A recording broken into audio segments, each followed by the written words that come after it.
Estamos aqui hoje com o professor Renato, que é um professor do projeto presencial nosso, né?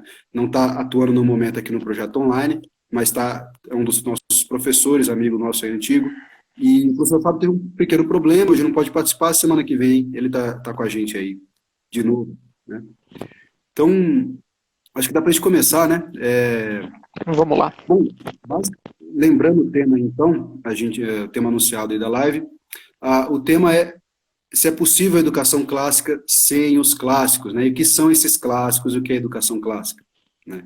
Então, a gente está batendo há alguns meses nesse tema da chamada educação clássica, né? Então, a gente está buscando mostrar algumas ferramentas, alguns métodos, algumas perspectivas de como se faz uma educação, em geral, mas particularmente da linguagem, segundo algumas ideias um pouco mais, que a gente considera mais corretas, mais eficazes, mais adequadas, né? Mais ajustadas aí ao que a gente está vendo, né? A experiência que a gente está tendo aí com a educação, com aulas, e o que a gente está observando aí fora, né? E dentro dessa educação, você tem várias pessoas com muitas ideias diferentes sobre como se faz essa tal educação clássica, né? Como se transmite, então, o legado cultural cristão, o legado cultural antigo, né? Para os dias de hoje, né? E como se utiliza desse legado cultural, dessas ferramentas, desses métodos, para você criar, educar, né, as próximas gerações de uma maneira melhor, né? Você conseguir fazer com que as gerações realizem suas possibilidades, as suas potencialidades, né? Esse é todo o ponto, o foco dessa educação. E dentro desses vários grupos que estão buscando retomar, então, essa tradição de educação que vem desde a antiguidade e existe até hoje, né, em muitos países, e aqui está tentando se retomar, você tem muitos grupos, né, e muitas perspectivas por derivação. E alguns desses grupos, a gente vê alguns pais cristãos, né, em geral, pais católicos, a gente vê bastante uma perspectiva que a gente considera que está faltando alguma coisa nela. A gente considera assim que tem algo errado ali, tem um juízo ali que não está devidamente colocado, né? Que é a ideia seguinte: alguns pais acreditam então que a cultura, o legado clássico, e quando a gente fala clássico a gente está falando do legado grego e do legado romano antigos, né? Consideram que esse legado ele é inútil para a educação hoje, né? Ainda mais contando a própria perspectiva religiosa, e se não é inútil, é até prejudicial, né?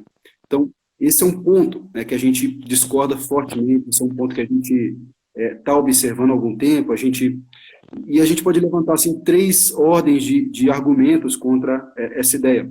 Basicamente, o primeiro argumento, a gente vai falar bastante aqui, a gente poder refletir mesmo sobre esse tema e ver, de fato, olha só, olhando esse legado clássico, quer dizer, a literatura antiga, a história antiga, a mitologia antiga, né? E apreciando o valor, a qualidade dela mesmo, se é justo você dizer que ela é inútil ou até prejudicial, né? Esse é um ponto. O segundo ponto é a gente olhar pelo prisma histórico, ver então, como são pais cristãos, né? Ver como que as gerações de cristãos ao longo dos séculos foi tratando, né, esse tema, esse legado. Esse é o segundo ponto. O terceiro ponto é a gente, por exemplo, os pais católicos, a gente tem dentro das manifestações públicas, oficiais da Igreja Católica, você tem algumas particularmente muito fortes em apoio, em incentivo para o uso desse legado clássico na educação, né? Então você tem a autoridade aí, né, para os católicos, bem clara, afirmando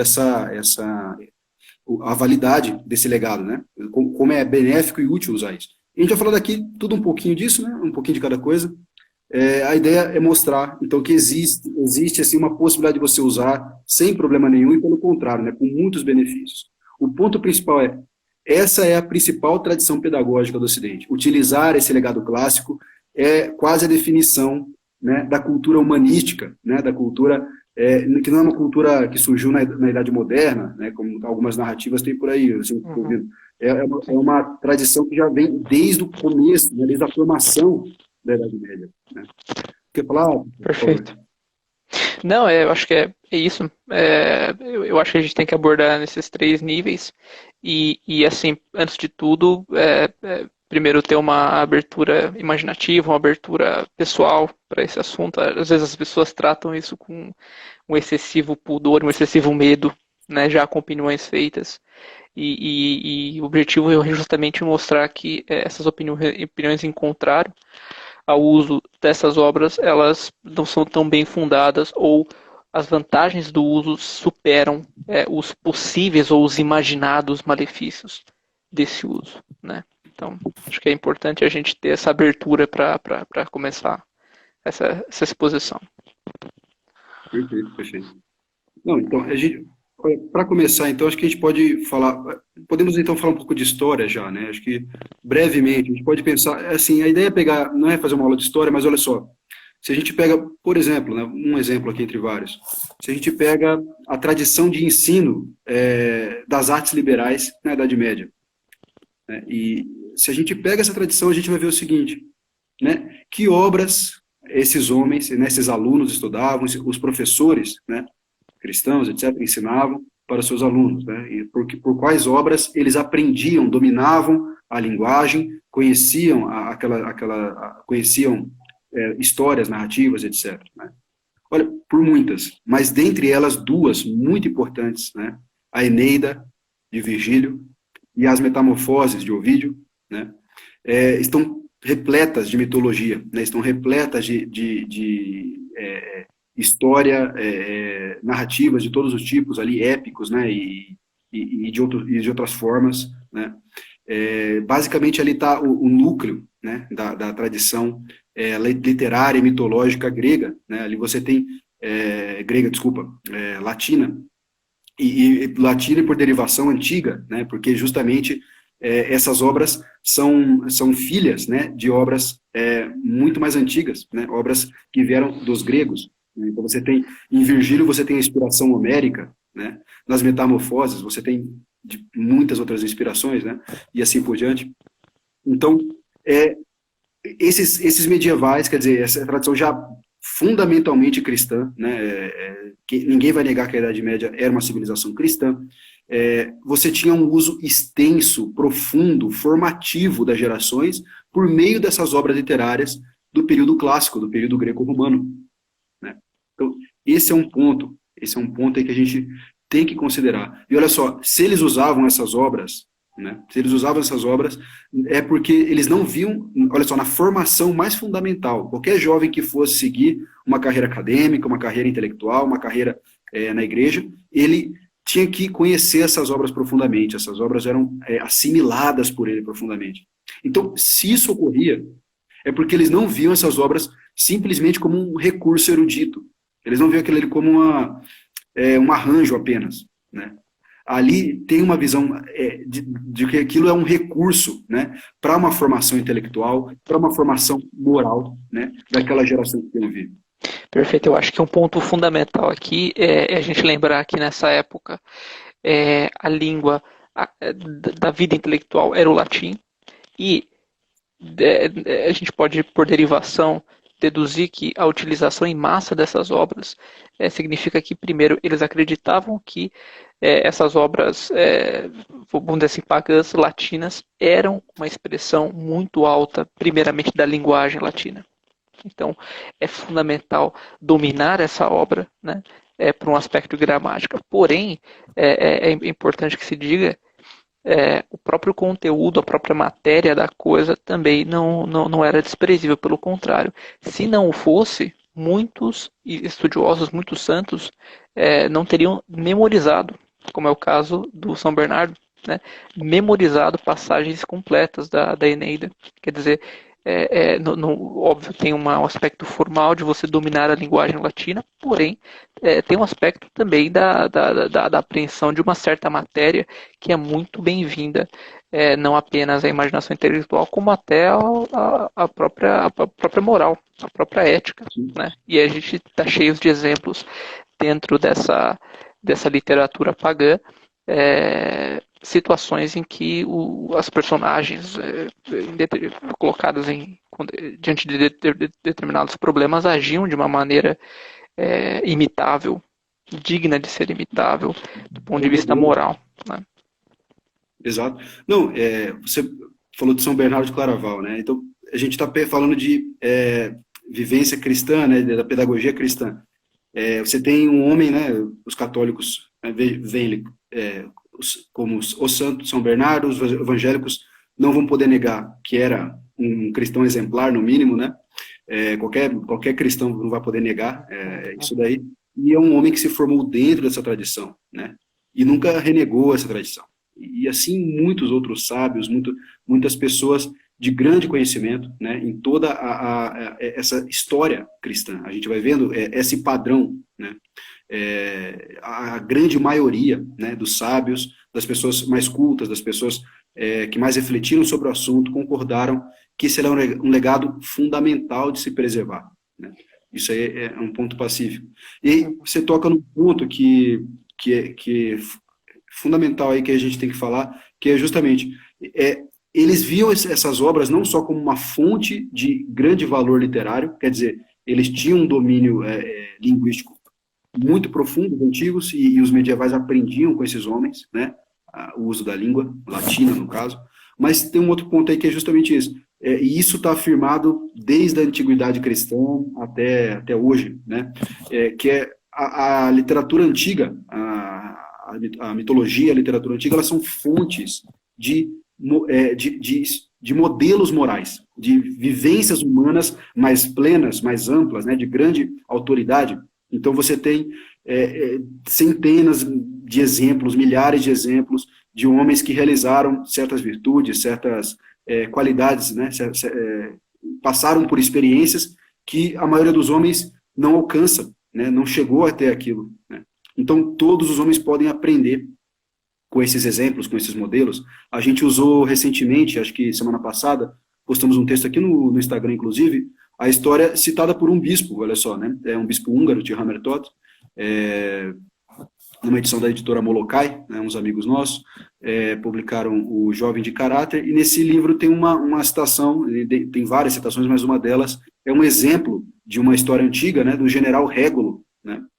Esse general, ele estava na época, eu não me recordo agora qual das guerras púnicas, mas ele foi preso pelos cartaginenses e os cartaginenses queriam mandar uma embaixada para Roma, havia guerra então entre Cartago e Roma, e os cartaginenses queriam mandar uma embaixada para Roma para negociar uma paz. E para isso eles levaram o prisioneiro como mensageiro dessa embaixada de paz, né, uma forma de criar uma simpatia ali, né, da mensagem.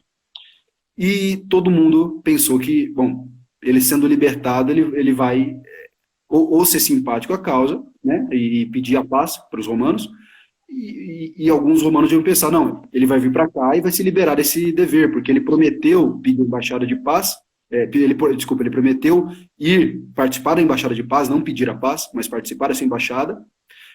Então estava sob pressão, sob coação. Então uma promessa sob coação não vale nada. Os romanos pensaram, ele vai chegar em Roma e vai se libertar da promessa e pronto.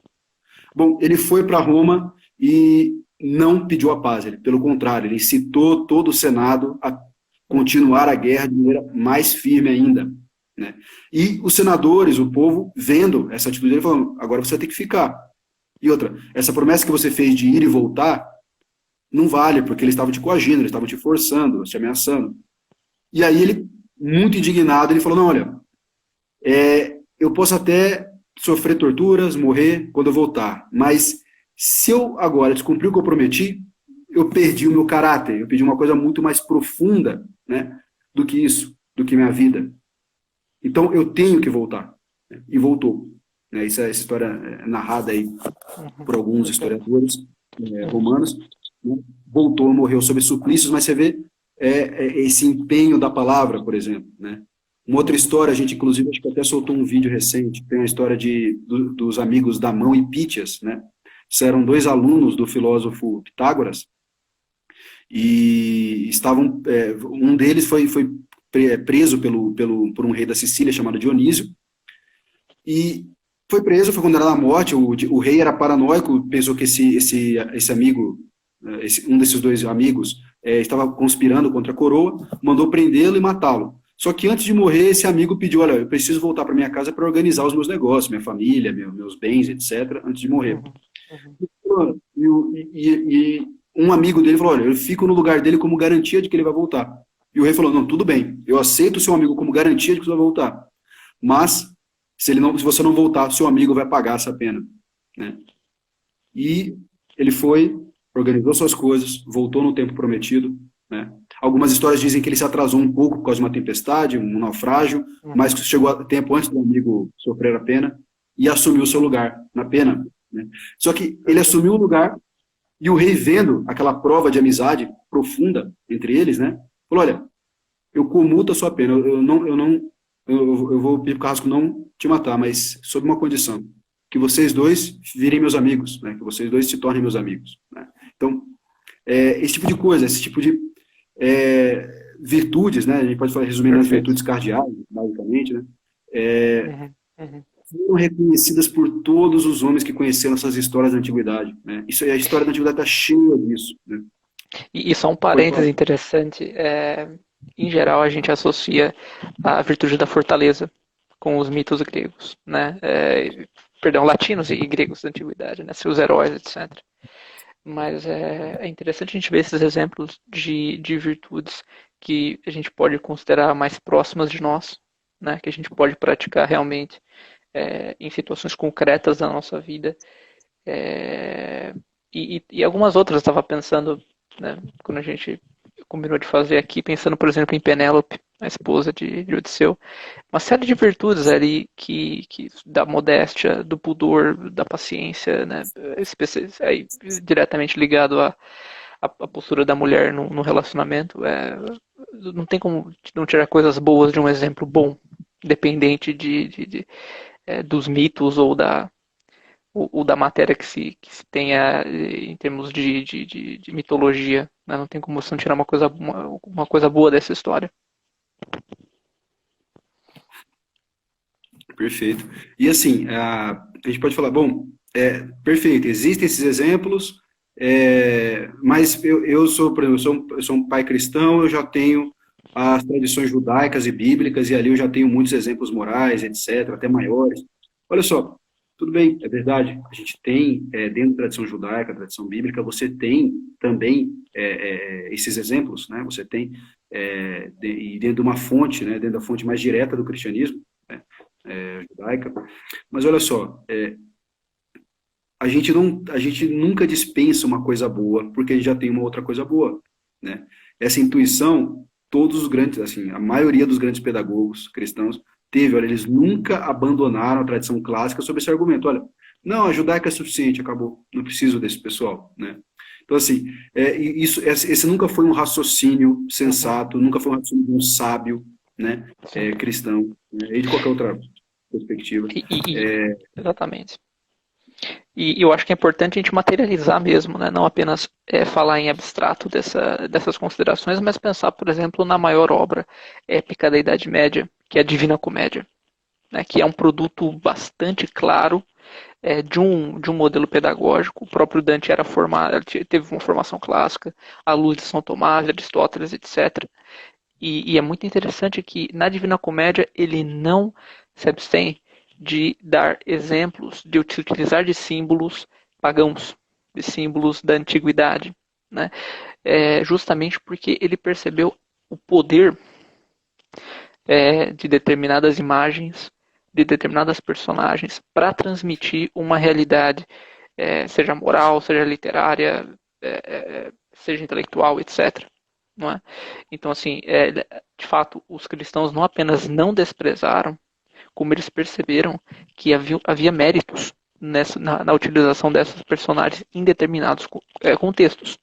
Né? Se você pega o inferno de Dante, está inteiramente povoado dessas criaturas mitológicas e elas têm uma função crucial em informar precisamente onde está, no caso do inferno, onde está a culpa das personagens e como que isso está associado ao castigo e alimentando inclusive a noção da justiça, que é uma das virtudes fundamentais.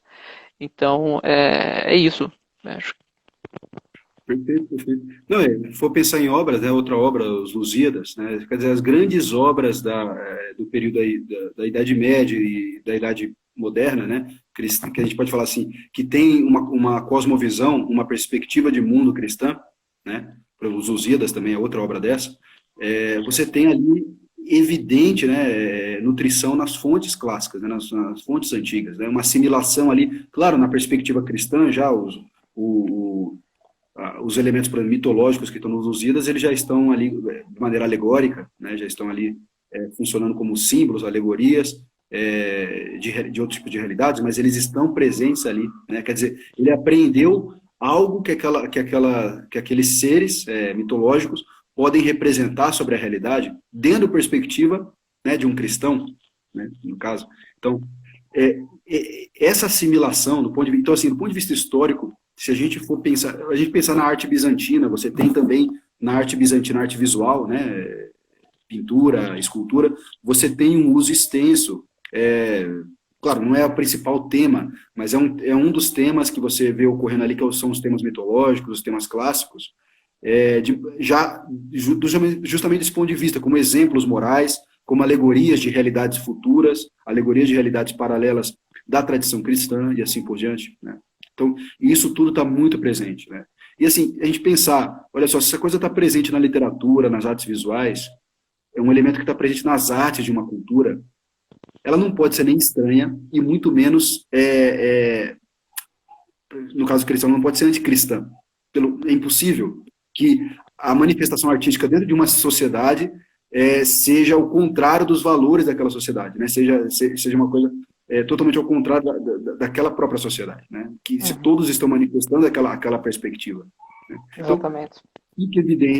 a evidência e essa tradição clássica ela foi assimilada porque foi considerada muito positiva, foi considerada fundamental, né, para a pedagogia, para o ensino das gerações cristãs, né? Esse é um raciocínio tradicional sobre esse ponto, né?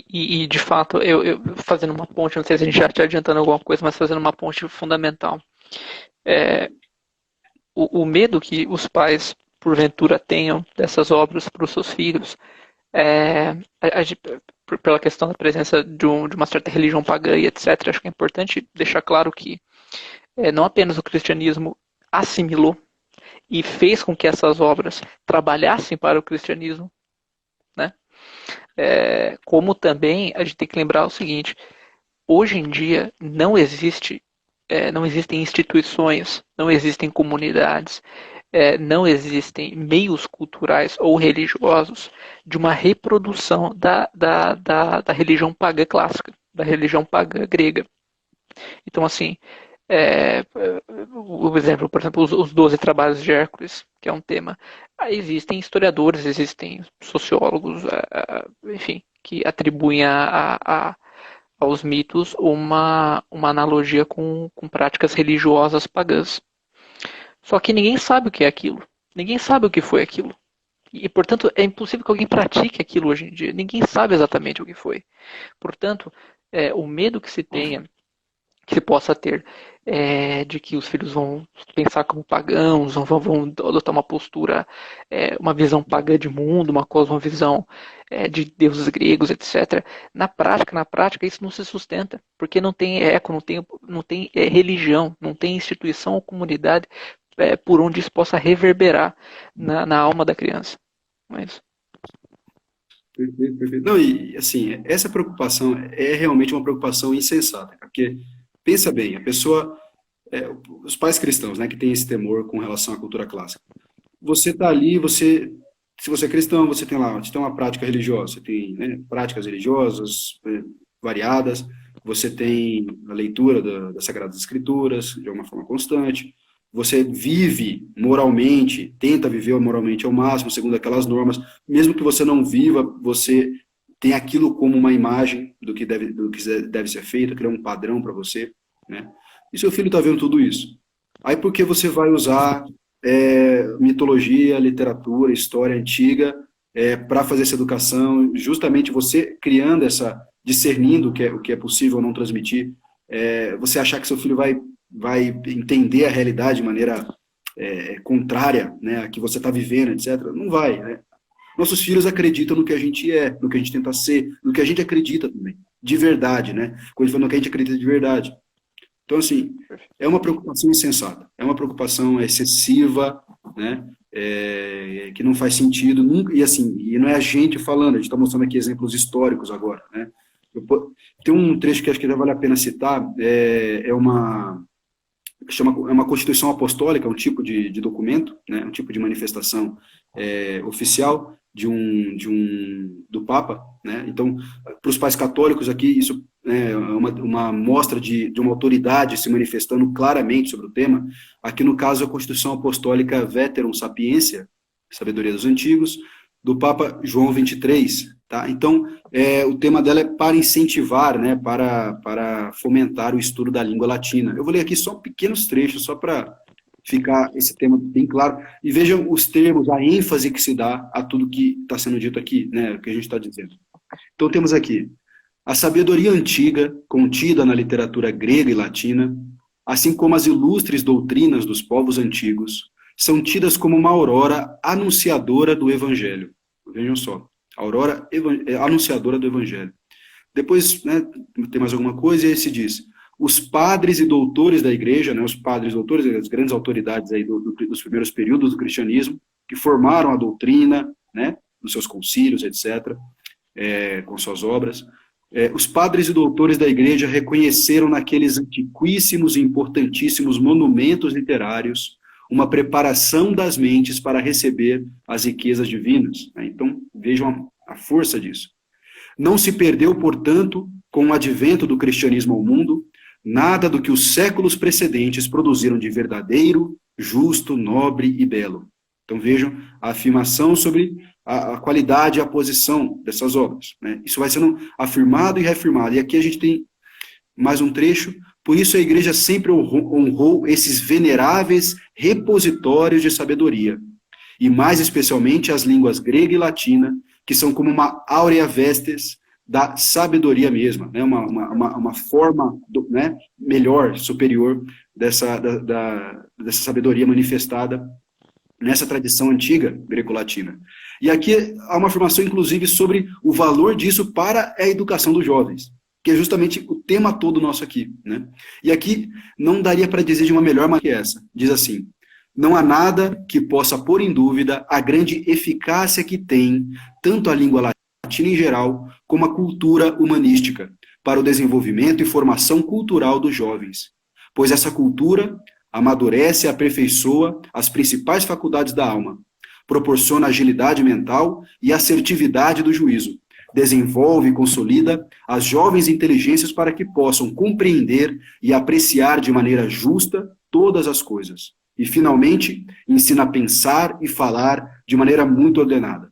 Olha, isso aqui não dá para resumir melhor do que isso, né? É justamente esse é todo o ponto, né? Então, buscando nessa tradição o valor, a riqueza que isso tem e como isso foi posicionado dentro da pedagogia, da principal tradição pedagógica, da principal tradição de ensino no Ocidente, na nossa civilização, é que se utiliza desse legado clássico, né? Esse é a questão, né? E quer falar alguma coisa? Não sei. Não, é isso. Eu acho que depois disso a pergunta que você tem que fazer não é por que usar os clássicos, a pergunta é por que não usar? Exato, exato. Esse é o grande mistério, né? Não, é um questionamento recente, assim, aqui no Brasil, pelo que eu vejo, né? Até porque a própria tradição de ensino, de buscar retomar esse ensino é recente, né? Eu vi alguma coisa, nos Estados Unidos também tem uma certa resistência a isso por alguns grupos, né? Mais evangélicos lá. Mas, assim, a coisa realmente é difícil sustentar, né? A gente for pensar, assim, pensando aqui fora das autoridades, fora da história, né, cristã, e fora das autoridades, a gente pensa bem, é o que a gente estava falando, olha, é uma fonte muito rica de ensinamentos morais, né? É uma fonte muito rica de situações possíveis humanas, né? De vivências possíveis, de experiência. Exatamente. E deixando claro que nós não somos obrigados a ter que escolher uma ou outra. A gente pode conviver muito bem e com as duas. Inclusive, o cristão consegue aprender muito com a outra fé. Por exemplo de Camões. Camões se utilizou muito da mitologia nos Lusíadas, porém ele também tem um poema sobre Jacó, se não me engano, né? Sim, Do sacrifício que Jacó fez para se casar com Raquel. Portanto, veja, ninguém precisa escolher no sentido de um ou outro. Pelo contrário, eu acho que qualquer tipo de paganismo ou uma coisa deletéria nesse sentido já foram neutralizadas há muitos séculos. Já foram totalmente neutralizadas pelos primeiros padres e depois consolidada pela utilização durante a Alta e Baixa Idade Média, que vai culminar na produção da Divina Comédia e assim por diante. perfeito, perfeito. Não, é isso, a nossa tradição cultural, né, as tradições culturais cristãs assimilaram esses elementos há muito tempo. Agora, é claro, e aí, acho que assim, mais do que isso ainda, o ponto principal da live, olha só, a gente nunca vai poder deixar de usar o nosso discernimento, né? Então, tudo isso exige discernimento. Então, se a gente pensa lá na carta de São Basílio, né, sobre Inclusive, só um ponto, isso vale também para o estudo do Antigo Testamento. O discernimento com as crianças vale igualmente para o Antigo Testamento. E quem lê, os pais que leram sabem que existem casos lá que não se podem serem comunicados diretamente para as crianças. Não é isso? Exatamente. Então, assim, você vê lá a carta ao jovem sobre a utilidade da literatura pagã, de São Basílio Magno, né, um doutor da igreja. É, toda a carta dele, o tom dela é, primeiro, de enaltecer, mostrar as virtudes que existem na tradição, que existe na tradição clássica greco-romana, e, por outro lado, mostrar a necessidade de se utilizar do discernimento para assimilar o que é bom, né, assimilar o que é melhor ali. Né, e o que não é bom, você não assimila, você não usa. Né? Então, é isso. Então, assim, você está com uma criança, né, na prática. Então, eu estou com uma criança, quantos anos ela tem? Qual é o discernimento dela atual? Ela é capaz de observar, por exemplo, uma personagem e entender, por exemplo, dilemas, contradições morais naquela personagem que ainda vão se resolver? Olha, se a criança tem menos de 7, 8 anos, é um pouco mais difícil. A criança ela não vai, ela precisa ter modelos claros de justiça e injustiça, de bem e de mal, né? Mas quando a criança começa a ter o uso da razão, né, o famoso uso da razão, ela começa a ter uma certa densidade na imaginação dela, uma certa densidade no uso do julgamento das coisas. Ela começa a ter uma imaginação também mais desenvolvida, porque ela já leu muitas histórias. Então ela consegue utilizar esses recursos, e ela sabe conversar, então ela consegue utilizar todos esses recursos para o pai poder transmitir aquela coisa, né, em termos mais como estão nas histórias. Né? Então você pode, uma criança muito pequena, você vai contar o que de Hércules? Você vai contar os feitos heróicos, a coragem, a fortaleza, né, a busca a busca dele por realizar o seu dever, né, etc. Quando a criança já chega com uma idade maior, ela já tem lá, ela consegue já fazer um discernimento bom, você pode mostrar os terríveis atos que ele cometeu, né, enlouquecido por Hera, né, na história, e aí você mostra como ele buscou a expiação daqueles atos terríveis, né, ele se sacrificou toda a vida dele seguinte para poder expiar aquilo, para poder redimir aquilo que ele fez e poder se reintegrar de novo. Né? Então, ali aquela contradição ela está integrada já de uma outra forma. Então, e assim por diante, se a gente pegar Teseu, pegar outros heróis aí antigos e etc., né? A gente sempre encontra essas possibilidades. Né? É isso, é discernimento. Eu acho que o fundamental é isso. A gente não pode. Às vezes os pais estão querendo uma coisa assim, eu quero uma coisa que eu não tenha preocupação, não tenha que refletir sobre o tema, não tenha que pensar antes de passar.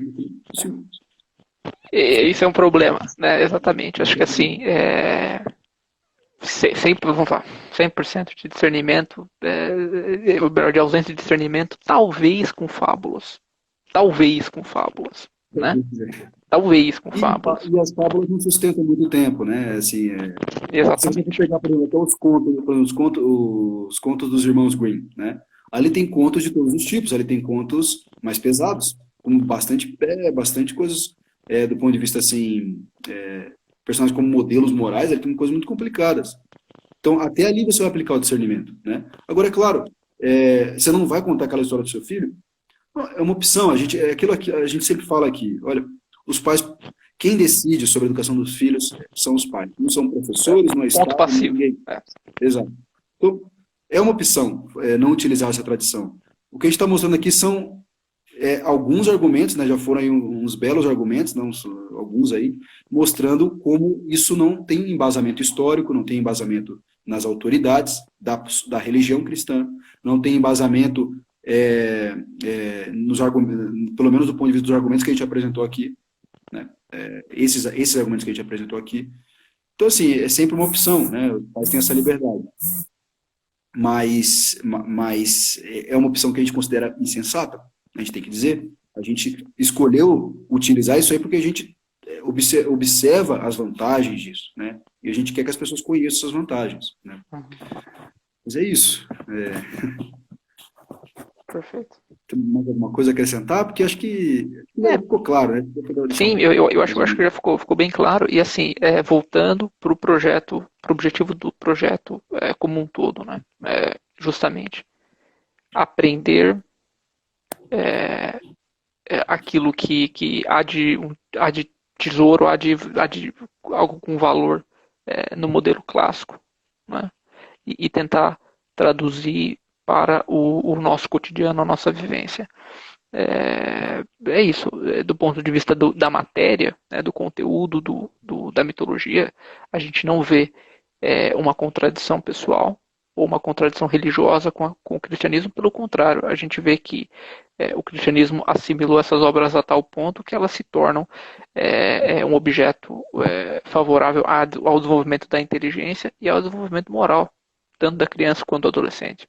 Não é isso? Perfeito. Então, não é nenhuma contradição, pelo contrário, isso reforça o objetivo inicial do projeto, né? Educação clássica, tal como ela foi concebida desde sempre, com as modificações necessárias do cotidiano, por ser os brasileiros, etc.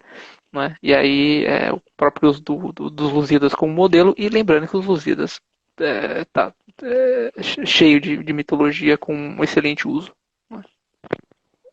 Perfeito. Mitologia, citação dos antigos, né, dos exemplos dos antigos, você vê ali em vários versos as referências aos grandes homens do passado, né, um homem que estava... É isso, não existe... A cultura cristã... Inclusive gestos que foram feitos pelos antigos, né, o Camões ele abre a obra com uma louvação às musas, né, exatamente como Homero e exatamente como Virgílio começaram as suas. Sim, sim. Não, o próprio formato, né, do poema todo, né? Inspiração mais do que evidente ali, né? Na Eneida. Então, disso. Nosso ponto a principal tradição pedagógica, a principal tradição de ensino no Ocidente, ela é justamente a transmissão, em grande parte, uma transmissão do legado clássico, do legado greco-romano. Não tem como separar, tem como, é possível, mas não é benéfico, não é proveitoso, a gente considera que não é interessante, né? Não é sensato separar esse legado da própria pedagogia cristã, né? Da moral, da doutrina, das letras, etc. Não é interessante, né? É você realmente fazer um corte, né? Em uma forma que quem criou não fomos nós, né? Não fomos nem nós, nem as pessoas que discordam disso, né? Foram homens reconhecidos pela sabedoria, pela sua prudência, né?